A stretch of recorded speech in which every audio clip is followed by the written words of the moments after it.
তুমি না বলেছিলে তুমি আমি ছাড়া কারো বউ হবে না? তাইলে তুমি আমাকে ছেড়ে এই জিল্লুর হাত কেন ধরলা? তুমি চিল্লাই বলতেই পারো যে আমার জন্য সবকিছু বরবাদ করে দিবা। কই, এখনো তো কিছুই করতে পারলা না, তাই আমি জিল্লুর হাত ধরছি। আমার মাল আমাকে ফেরত দে ভাই। না ভাই, আজকের মাল আমি দেবো না। সারাদিন তো মাল দিয়ে গেলাম, এ মাল আমার। না, আমি জিল্লু।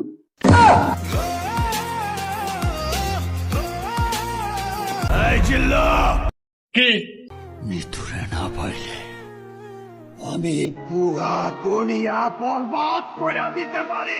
তুই খালি বরবাদই করতে থাক, আমি নিচে গেলাম।